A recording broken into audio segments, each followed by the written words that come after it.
오늘 본문은 의인은 종려나무 같이 번성한다. 그리고 레바논의 백향목 같이 성장한다는 말씀으로 시작되고 있습니다. 이 말씀과 아주 대조가 되는 말씀이 이미 7절에 나와 있었던 것을 우리는 알고 있죠. 7절에 보시면 악인들은 풀같이 자란다. 악인들은 풀같이 자라지만 의인들은 종려나무같이 번성하며 레바논의 백향목같이 성장하리로다. 풀은 어떻게 자라죠? 풀은 빨리 자란다고 그랬어요. 하지만 뜨거운 태양빛 한번 내리쬐거나 바람이 한번 불어버리면 금방 쓰러지고 시들어버리고 만다. 시편 90편 6절에 풀은 아침에 꽃이 피어 자라다가 저녁에는 시들어 마르나이다.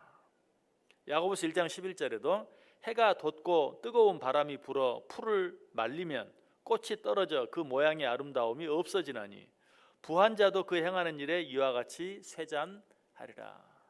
풀과 같은 인생들은 그러하다. 베드로전서 1장 24절에도 그러므로 모든 육체는 풀과 같고 그 모든 영광은 풀의 꽃과 같으니 풀은 마르고 꽃은 떨어진다 라고 말하고 있어요. 이처럼 풀은 가뭄과 뜨거운 햇빛을 견뎌내지 못하고 쓰러지고 맙니다. 시들고 맙니다. 하지만 종려나무는 어때요? 모든 것들이 타들어가는 그런 사막의 뜨거운 햇빛 또 가뭄 속에서도 그 푸르름을 잃지 않아요. 그리고 무서운 바람이 분다 할지라도 그것 때문에 결코 쓰러지지 않아요. 종려나무가 이처럼 뜨거운 햇빛, 가뭄 그리고 강한 바람 속에서도 견딜 수 있는 이유가 무엇입니까? 그 뿌리가 땅속 깊은 곳까지 뻗어 있기 때문에 외적인 어떤 바람, 외적인 뜨거운 태양도 잘 견딜 수 있고 또 내적으로 비가 오지 않는 오랜 가뭄 속에서도 뿌리가 깊이 박혀 있기 때문에 땅속 깊은 곳까지 내려가서 깊은 곳에 있는 그런 수분을 공급받을 수 있기 때문에 그러해요.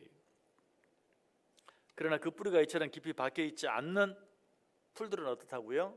한 번 태양빛이 내리쬐기만 해도 한 번 바람이 불기만 해도 조금만 비가 오지 않아도 금방 쓰러지고 시들어 버리고 만다. 미국 남부 지역 허리케인이 자주 불죠. 우리도 뉴스를 통해서 자주 봅니다. 그 모습을 한번 보세요. 막 간판이 날아갑니다. 지붕이 날아갑니다. 그런데도 그 도로가에 심겨져 있는 종려나무들 키가 엄청 크죠. 그런데도 다른 것들은 다 쓰러지고 날아가고 넘어지고 하는데도 이 종려나무들은 꿋꿋이 서 있는 그 키 큰 나무 끝이 휘어서 거의 땅바닥에 닿을 지경까지 휘어지는 한이 있어도 부러지지 않고 버티는 그런 모습을 보게 돼요. 이처럼 종려나무와 풀은 완전히 달라요. 외적으로 보았을 때는 종려나무도 땅 위에 서 있고 풀도 땅 위에 서 있는 것 같지만 그러나 어려움이 닥쳐보면 어때요? 종려나무, 백향목은 끝까지 서 있고 버티지만 풀은 쓰러지고 시들어버리고 만다. 그리스도인들도 마찬가지. 백향목 같은 종려나무 같은 그리스도인들 겉으로 보면 세상 사람과 똑같죠. 세상 사람도 그리스도인도 다 세상에 발을 딛고 살고 있어요. 그러나 무엇이 닥치면 환난이 닥치면 악인들은 풀과 같이 시들어버리고 그 꽃이 떨어지고 말지만 의인들은 종려나무같이 번성하고 백향목같이 성장한다. 그 이유가 무엇일까? 오늘 보면 13절에 그 이유를 뭐라고 말합니까? 이는 여호와의 집에 심겼으며 우리 하나님의 뜰 안에서 번성하리로다. 여호와의 집에 심겼기 때문이다. 오늘 본문에서는 우리 하나님의 뜰이라고 번역하고 있는데 이전 성경은 하나님의 뜰 대신 하나님의 궁정이라고 되어 있어요. 전혀 다른 말 같지만 사실은 같은 말이죠. 하나님의 뜰, 하나님은 누구십니까? 만왕의 왕. 하나님이 계신 그 집은 뭐예요? 궁정이죠. 그래서 이전 성경은 하나님의 궁정이라고 번역했는데 새 성경은 하나님의 뜰이라고 번역되어 있어요. 같은 뜻이. 하나님의 집, 하나님이 계시는 집에 심겼기 때문에. 이 말은 무슨 말입니까? 만왕의 왕 되신 하나님의 집. 여러분, 저 청와대에 있는 나무들은 어떻습니까? 다른 곳에 있는 나무들과 다르죠. 청와대에 있는 나무는 정말 전담, 뭐라 그럽니까? 정원사가 뭐 매사에 항상 신경 써서 잘 관리할 것이, 전지도 해주고 때맞춰 거름도 주고, 혹시라도 바람이 분다고 하면 또 받침대 같은 것도 세워서 넘어지지 않도록 잘 보호해주고 관리해주는, 바로 그것이, 너희가 왜 종려나무같이 번성하고 백향목같이 성장하는 줄 아느냐? 하나님의 집에 심겼기 때문에, 만왕의 왕 되신 하나님의 집에 심겼기 때문에, 하나님의 특별한 관심과 하나님의 특별한 사랑과 하나님의 특별한 보호 가운데 성장할 수 있을 것이다 라고 말하고 있는 것이, 우리는 이 사실을 기억해야 돼요. 우리는 여호와의 집에 심기운 자들이다. 하나님의 뜰, 즉 하나님의 궁정에 심기운 자들이다. 그러므로 어떤 시련의 바람이, 환란의 가뭄이 밀려온다 할지라도 우리는 결코 쓰러지거나 넘어지지 않아요. 오히려 그런 시련, 그런 환란들은 우리의 뿌리를 더 깊게 내릴 수 있게 만들어주는 것 외에 아무것도 아니에요. 신약에도 이런 그리스도의 모습, 진정한 그리스도의 모습을 잘 표현해주고 있는 내용이 있어요. 어떤 내용입니까? 마태복음 7장에 있는 말씀이죠. 마태복음 7장 하면 벌써 생각이 나죠. 24절 25절에 누구든지 나의 이 말을 듣고 행하는 자는 그 집을 반석 위에 지은 지혜로운 사람 같으리니 비가 내리고 창수가 나고 바람이 불어 그 집에 부딪히되 무너지지 아니하나니 이는 주추를 반석 위에 놓은 까닭이요. 나의 이 말을 듣고 행하지 아니하는 자는 그 집을 모래 위에 지은 어리석은 사람 같으리니 비가 내리고 창수가 나고 바람이 불어 그 집에 부딪힘에 무너져 그 무너짐이 심하리라.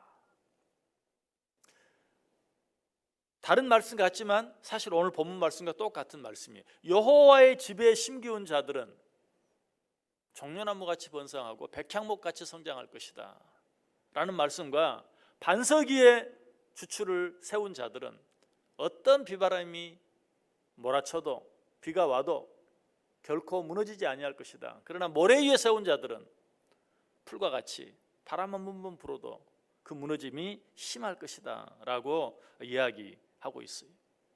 자, 오늘 본문은 여호와의 집에 심겼다. 신약 성경에 있는 말씀은 반석 위에 세웠다. 같은 말씀이, 반석은 누구십니까? 예수 그리스도예요. 예수 그리스도 위에 세워진 자들은 어떤 비바람이 쳐도 결코 무너지지 아니할 것이다. 오히려 그러면 그럴수록 더 뿌리를 깊이 내리고 종려나무같이 번성하고 백향목같이 성장하게 될 것이다. 자, 그런데 여기서 말하는 반석은 예수 그리스도라고 그랬는데, 예수 그리스도는 곧 누구십니까? 말씀이죠. 말씀 위에 심겨진 자들, 말씀 위에 세워진 자들은 곧 누구와 같아요? 여호와의 집에 심기운 자들과 같아요. 그런 자들은 어떤 비바람이 쳐도 무너지지 않아요. 여러분, 우리 자신을 한번 확인해 볼 수 있기를 바라요. 나는 어떤 자인가? 여호와의 집에 심기운 자인가? 말씀 위에 주추를 세운 자들인가? 그렇지 아니한가? 내가 말씀 위에 주추를 세운 자라면 우리는 여호와의 집에 심기운 자와 같아요. 그래서 어떤 환난, 어떤 어려움, 어떤 바람이 불어도 결코 무너지지 않아요. 쓰러지지 않아요. 꺾이지 않아요. 오히려 그런 것들은 우리의 뿌리를 더 깊은 땅에 내리게 하고 결국 외적으로 비바람이 아무리 치든지 아무리 가물든지 깊은 땅 속에 있는 그 수분까지도 다 받아들일 수 있는, 그래서 종려나무같이 번성하고 백향목같이 성장할 수 있다. 여러분, 오늘 하루 어떻게 살기를 원하세요? 여러분의 인생이 풀과 같은 인생이 되기를 원하세요? 아니면 종려나무같이 성장하고 백향목같이 번성하는 그런 하루가 되기를 그런 인생이 되기를 원하세요? 하나님 말씀에 여러분의 뿌리를 내리세요. 하나님의 말씀에 여러분의 뿌리를 깊이 내리고만 있으면 여러분에게 닥쳐오는 그런 환난, 그런 비바람, 모진 시간, 시련, 이 모든 것들은 내 뿌리를 더 깊게 내리게 만드는 것 외에 아무것도 아니에요. 여러분에게 어떤 두려운 일이 있습니까? 우리는 이미 여호와의 집에 심기운 자들이라는 사실을 기억하세요. 우리의 주인 되시는 하나님의 만왕의 왕 되신 하나님의 특별한 보호와 인도하심 아래에 있다는 사실을 기억하세요. 두려워하지 마세요. 그 하나님 더 바라보세요. 그런 자들은 어떤 환경 여건 속에서도 종려나무같이 번성하고 백향목같이 성장하게 된다. 저와 여러분의 인생이 오늘 하루도 하나님의 말씀 위에 깊이 뿌리 내림으로 말미암아서 이 하나님의 보호하심과 관심과 사랑 속에 종려나무같이 번성하고 백향목같이 성장하는 아름다운 인생, 복된 인생 되시기를 주님의 이름으로 간절히 축원합니다.